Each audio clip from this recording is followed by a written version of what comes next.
Yum bum bum bum bum bum ba da da da da da da bum bum ba da da bum bum bum. Okay, as we get ready to do the chitas of the day.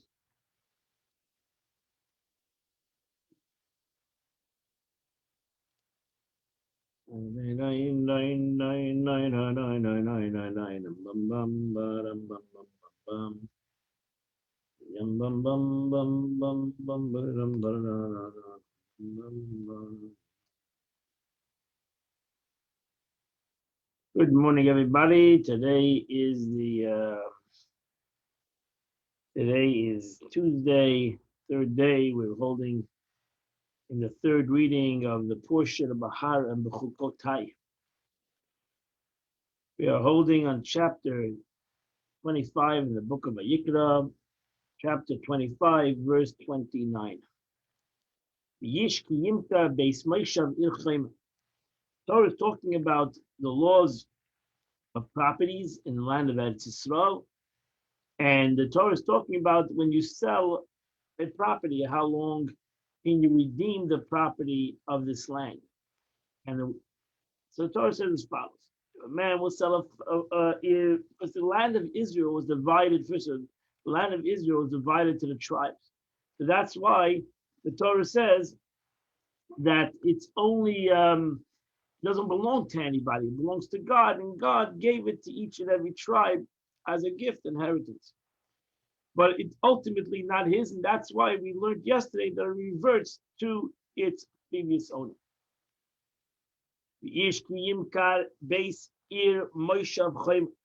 The man sells a residential house in a walled city.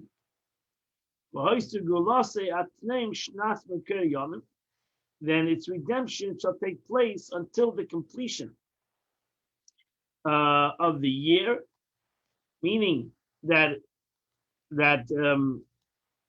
he has a year of sale, a periodential of full year. He has in the first year, if it's a walled city. What means a walled city? So Rashi says a walled city means a city that had a wall from the time of Yeshua ben Nun. In the time when Yeshua ben Nun brought the Jewish people to the land of Israel. It's connected also to Purim, and a walled city at the time of Yeshua ben Nun. The Megillah reading is in the next day, like Yerushalayim, which is a walled city in the times of Yeshua ben Nun. Jericho if it had a walled city, it would be in the walled city at the time of Yeshua ben Nun. It's so Rashi says, since regarding a field, Scripture states that one may redeem it whenever one wishes after 2 years has elapsed. We said that yesterday, and onwards until the Jubilee, and that within the first 2 years following the sale, one may not redeem it. Now the Torah tells us that no, that if it's in a walled city, if it's a city that's been walled from the time of Joshua, that you can redeem it within the first year. This is a Torah law. That this is the law. It's a walled city. You can do it. A city in Jerusalem can be redeemed for the time the second it's sold, even in the first year.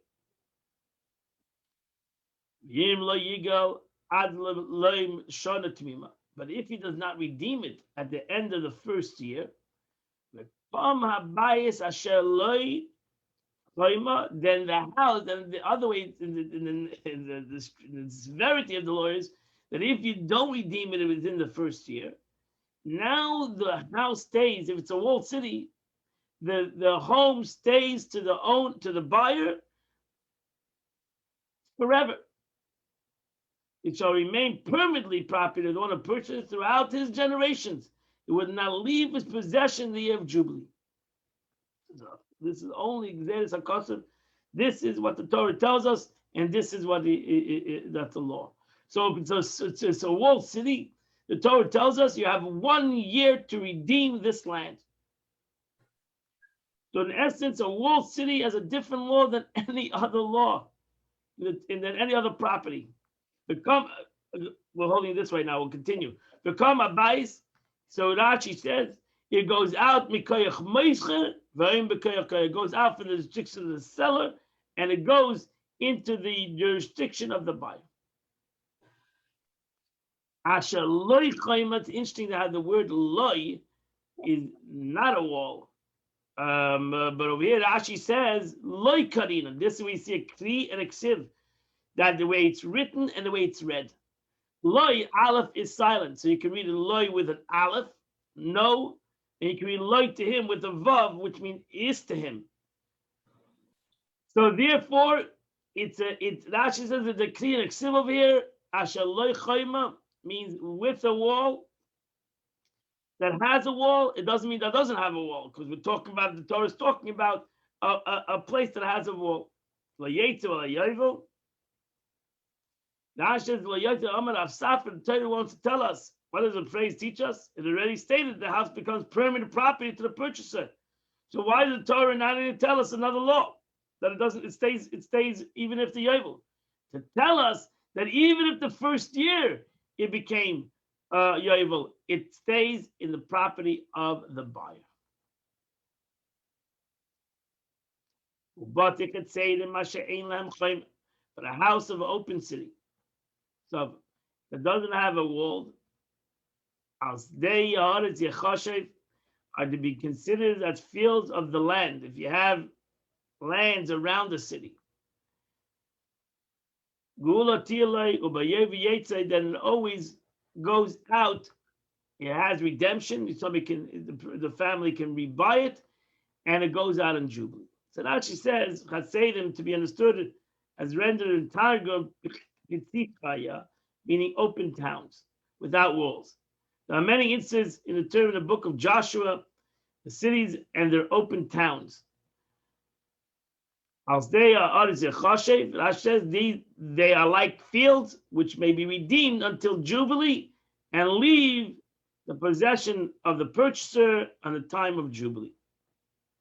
Miyad, immediately he can redeem it, and this is the power of fields. This is the power of the houses more than the fields. The fields, you need to be there for 2 years, but a house can be redeemed right away. And on the year of Jubilee, it goes out for free. So in every other year, you have to evaluate how much money is still owed on the property, because it was sold according to the amount of years. But on the year of Jubilee, the house reverts to its owner. Well, it comes back to him. He doesn't pay a penny. Verse 32. Now, the 30 tells us a whole new law, and that is that they were given certain cities to the Levi. Right? The Torah, we know the Torah doesn't give any inheritance to the tribe of Levi. So where do they live? So it was an obligation to the Jews give them cities, and they were also the Ari Mikla, the city of refuge. So the Ari Leviim, Rashi says there was 48 cities that were given to the Leviim later on in the book of Numbers. 48 different cities. Like Hebron was a known city for the Leviim. Gu'ulas Olam, Rashi said, and the cities of the Levites, their houses of inheritance, Gu'ulas Olam Til Leviim. In a city of a Levi, if he sold his house because he needed money, and he can redeem it anytime he wants. So Rashi says, if a Levite sells his field, and one of his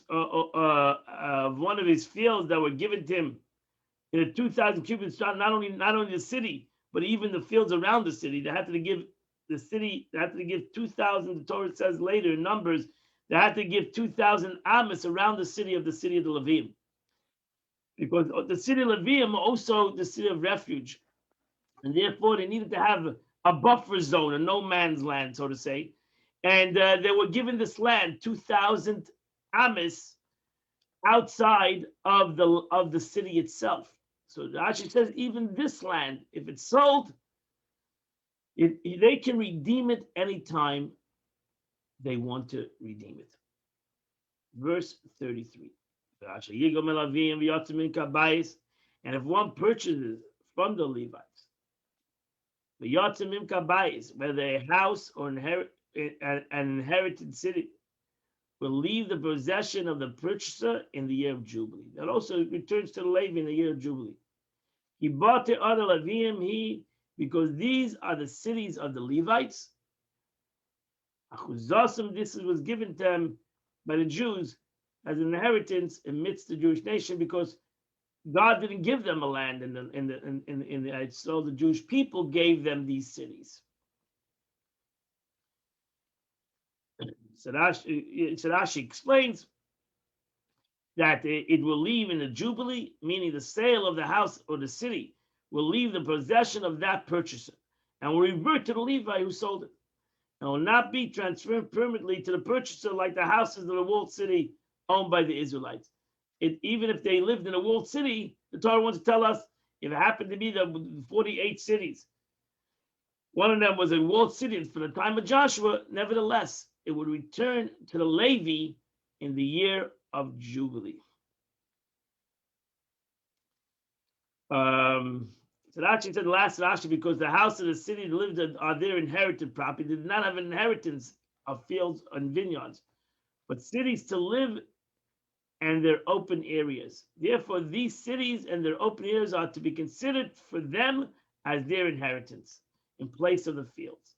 That's granted they have the same redemption rights as the fields of a non-Levites, and also the property reverts them in the year of Jubilee.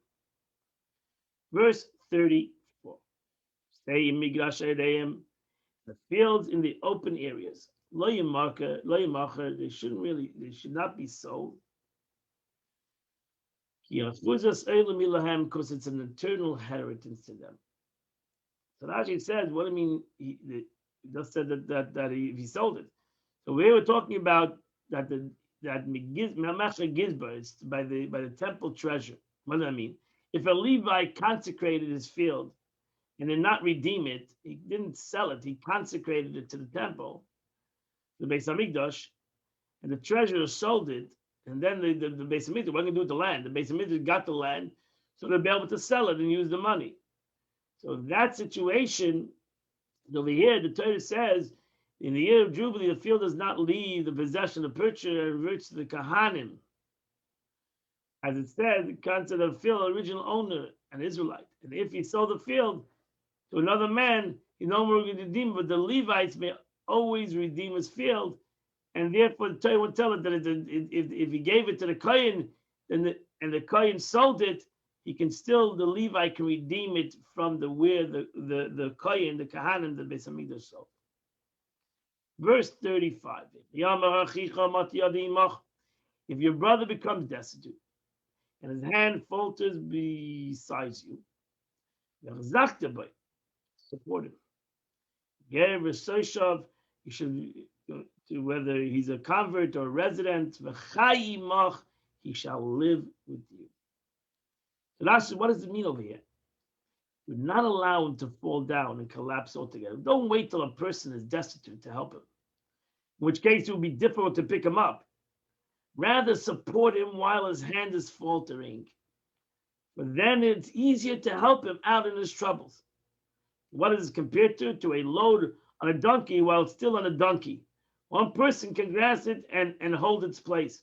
But once it falls to the ground, very difficult.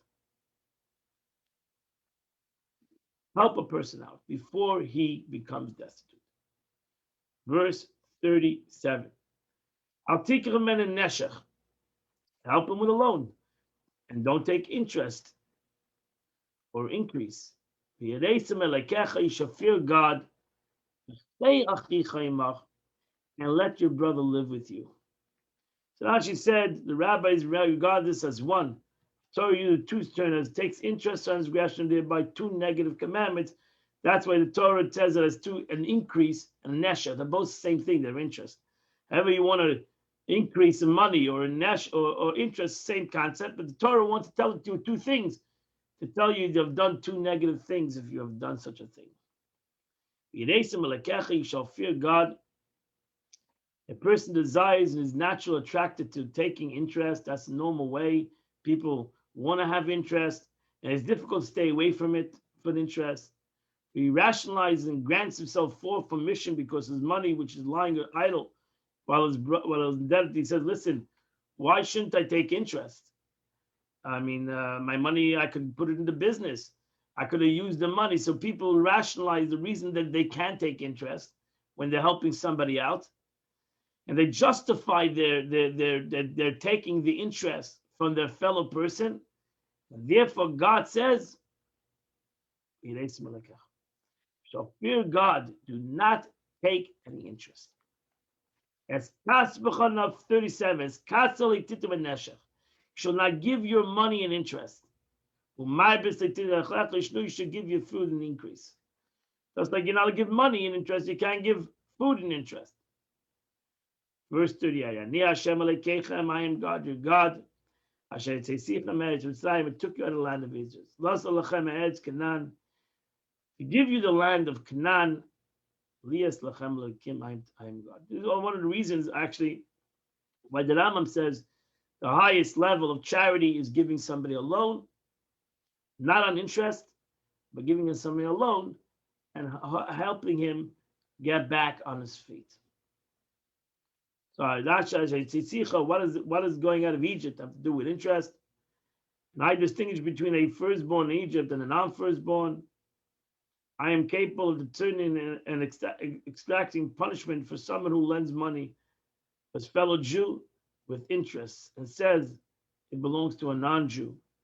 Another explanation, in fact, God is saying, I'm Lord your God who took you out of the land of Egypt on the condition that they keep my commandments, even if it's difficult. I mean, God said, I know there's a difficult mitzvah, interest. You're giving away your money. You maybe could have put it into business. Now it's laying in somebody else's hand, free on interest. You're not going to make any money from it. Nevertheless, I took you out of Egypt. You should do this mitzvah. Lot says to Canaan, because of this reward, accepting my commandments. To be your God, for I am God, your God. Anyone who lives in the land of Israel, this is a very famous Rashi. Rashi says that the Kol Hador Be'etz Yisrael Ani Elokim, Rashi himself didn't live in Israel. Rashi says, I am God, your God, only those who live in the land of Israel. Whoever goes out of the land of Israel is like worshiping idols. That's the last Rashi of today's fetus. We now go to the Tanya, and we continue chapter 50, the second part of chapter 50 of Tanya. Dr. Rebbe introduced us to an unbelievable concept.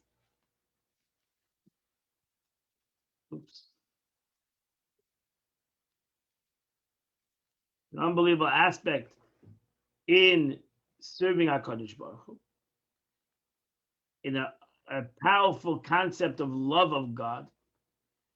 And Alter Rebbe said, the Alter Rebbe will now explain that since the love of God is such that the soul is on the verge of expiring, kol son nafshi, that this love of the Eibishter is talking about where a person, Pasha, goes out of himself and he wants to become part of God. He has such a desire.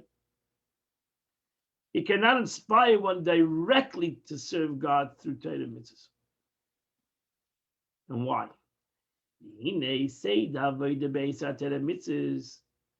The order of one's divine service through occupation with Torah and mitzvahs, a service deriving from this intense love, is possible only in a matter of shuv, of retreat. Meaning, when the soul withholds itself, that means the love of God actually takes him away from serving God Torah and mitzvahs, because he's in such a love, like a fatal attraction, such a love that he just wants to be one with God. He has nothing, nothing else is interested in him. He's interested in it. The only way he can have an interest in the actual Torah mitzvahs is when he has the shuv. When he realizes it's not about him, it's about God's desire. You love God so much then you have to know what God's desire, and God's desire should be in this world. So it's only in a matter of retreat, meaning where the soul withholds itself from expiring in order to fulfill the divine intent, which can only be realized when the soul remains in the body.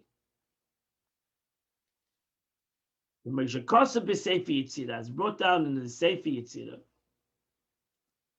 book of formation, book of Kabbalah. If your heart hastens, shuv le'echad, return. What is the meaning? In the Zohar, it says, if your heart hastens, return to one. Shadal Rebbe explains the meaning is as follows: if you have a craving, what means a craving? Shukas hanevesh, you have a desire in your heart, which is in the right side of the heart, is desire of the godly soul. When it glows, it bursts into a flame. It glows in such a rapture that the soul is consumed with the desire. Like gold. It's pouring itself out to embrace its father, who gives one life. And therefore, automatically, when it has this desire, it wants to go out. It wants to leave its confinements of its corporal and physical body. Because it wants to cleave to God. He has such a desire that he wants to cleave to God. The second he has that, he should return to one. He should return to one. What does that mean? This is what she brings to his heart. The statement of the sages in Pirkei Avos. Despite yourself, you must live. Despite your craving, against your will, you must live. Despite your craving to expire, to be placed on nefesh, to go have an out of body experience. That's what God wanted. You should have an out of body experience. God wanted you to live in the physical world, in this physical body, to give it life. Why? So that it will draw down a high of life force for the life of life. Baruch Hu, blessed be He.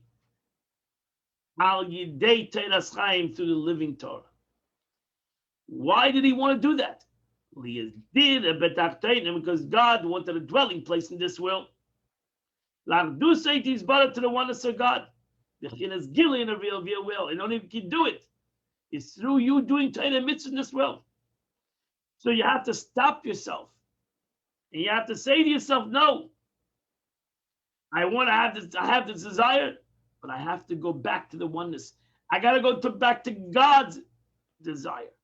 I have my desire, and there's God's desire, and God has desire to be in this world. And therefore, I need to shuv, I need to return. As I explained before. I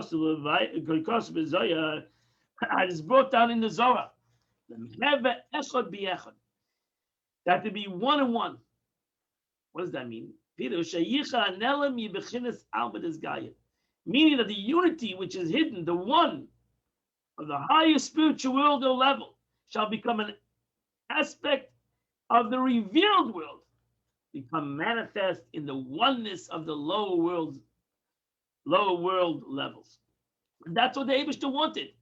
So if you have the capability to reveal a greater oneness in this world, so what are you doing? You're thinking about yourself that you want to cleave to God. What did God want? God wanted that you should be in this world. You should change the world. That's the meaning of the statement. That one hour in this world, the Torah mitzvah is greater than all the spiritual delight in the world to come. Because that's what God wanted. God wanted this one mitzvah. On Friday night, The meaning, come to my beloved to meet the bride. We go out to see the bride. Denoting kaloita nefesh, kala, and kalois come from the etymology. They mean the same thing. Kala. The chodei lichkas kala. Kala means I have kalois and nefesh. That's the word kala, the bride. It's from the form of the love of God. Once kaloit hanefesh, this expiring of his soul, should be expressed through causing my beloved to come.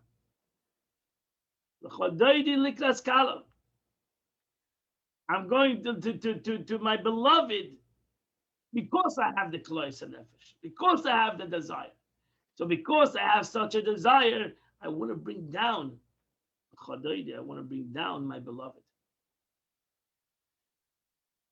Through drawing down the beloved one, blessed be he, to the God, so that godness revealed in this nether world. This will understand the statement of our sages. You are forced to live. You must live. From this saying, despite yourself, you must live, we learn that in our service to God, we should, in the first instance, desire the opposite of staying alive. We should desire to become part of God, and that remaining alive within the body has to be forced against our will. On the other hand, for the second saying, despite itself, you must die, we learn that we should desire to remain alive, and the opposite of life, the life of nefesh, should be our will.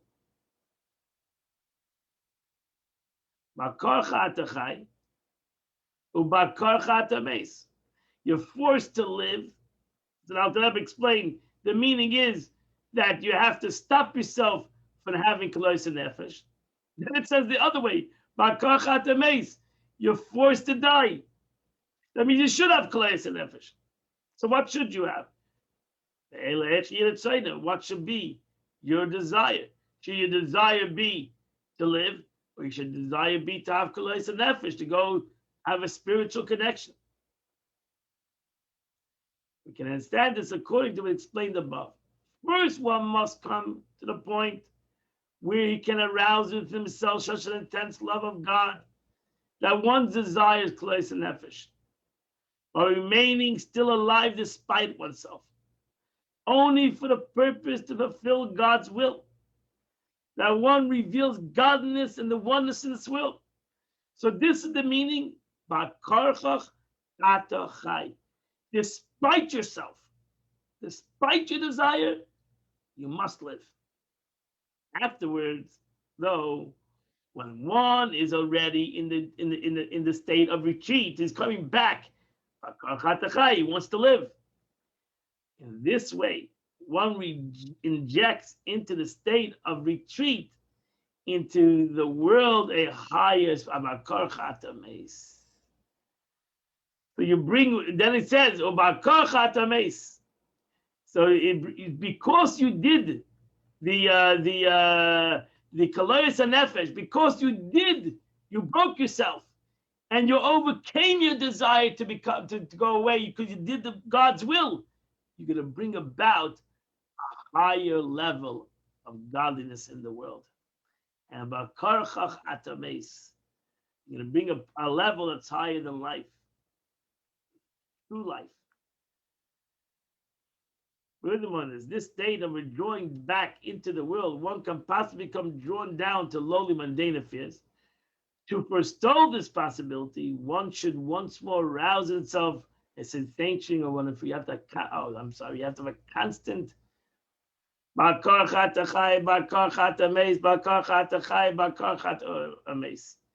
to have constant backwards and forwards. One should once more arouse within itself a running forward, loving of God to the extent of kalois. This is the meaning, despite yourself, you must die. Meaning against your will, which is to stay to repeat. The opposite, koleis nefesh, which donates expiring and leaving the body. So you have to have, it means both aspects. So it could be I said before, one way of looking at it, that through Bakarcha Tachai, before, because you went away for your desire to become one with God, you Bakarcha Tameis, you brought about a spiritual injection in your Chai. You brought out an aspect that's higher, or it can be furthermore that you have to have a constant Ratzei V'Shuv. You have to have a Ratzei to become part of God, and a Shuv to be part of the world, a Ratzei to become part of God, a Shuv to be part of the world. There has to be a constant forward motion and backward motion. Forward motion and backward motion. Our Mishnah is explained elsewhere at length, reference to this Mishnah. What's the mean? Despite yourself, you must live with the help of the life of life, blessed are you, who enables us, one, to cope with the compulsion to live despite yourself. This means that when one's love of God is surging forward, nefesh, the going out of the soul and is yearning to God, one forces oneself against one's will to remain alive within the body in order to reveal down here in the world life of life. Divine life force, which gives life to the world. So that's the very deep concept, this aspect, and that's what Rebbe, Alter Rebbe says. It will be explained in other places. Barichos at length, he just says it very short over here about the meaning of the Mishnah. You are forced to live, and you are forced to die. So again, there's two ways of looking at it. Either a concept of you have to constantly be in a mode of give and take. You have to constantly be in a mode of give and take, so to say. That it needs to be that this concept of to go out of oneself to become part of God, and then realize no, you have to be part of this world, and then when you become part of the world, to realize no, you have to become part of God, or to realize that through my yearning to become part of God, I want spirituality. Really, the purpose is not my wanting of spirituality. The purpose is God's purpose in the wanting of spirituality. And that is to bring it to the world, to bring to the world a higher level of spirituality. So therefore, if I go out of myself and I want to connect to God, I'll bring down a spiritual level of godliness that's self-assured above myself. If I only serve God in my own understanding, the first love that we mentioned in the first couple of chapters of Tanya, if I'm only going to serve God with a love that's based on my intellect, then that's all I bring down is a love of God, a light of God that's based on my intellect. If I have the koleis nefesh, it's not about me, it's about God. And therefore, I want to connect to God. It has nothing to do with me. That's what Alter Rebbe would say the statement. I don't want your Gan Eden. I don't want your reward. I don't want any kind of, I want you. I want you. So my whole purpose is about God. So therefore, I really want to connect to God. But then I realize, wait a second, it's not about me either. I want to connect to God. Well, who am I? So therefore, what does God really want? God really wants that my connection to him is I should bring that godliness into the world. So I make a shuv. I return. Then I bring down a godliness to the world that's higher than my intellect. I bring down a godliness to the world that's higher than my chai, than my personal chai, my personal life. I bring down a life force to this world that comes from the true aspect of life, which is God himself. And that's even a greater level of revelation in the world than I could have done through my own agenda. So, the way to look at this thing out there, but he'll explain it in another place at length. This ends the Tanya of the day. Today is the 22nd day of the month, and the Tillim, the Psalms of the days, chapter 106, 107, And with that, you have done the chitas of the day. And I wish you a wonderful day. Midshem tonight, we're going to have a class, the JLI class, for the portion of the week. And God bless you all. We'll see you tomorrow morning at 8 o'clock.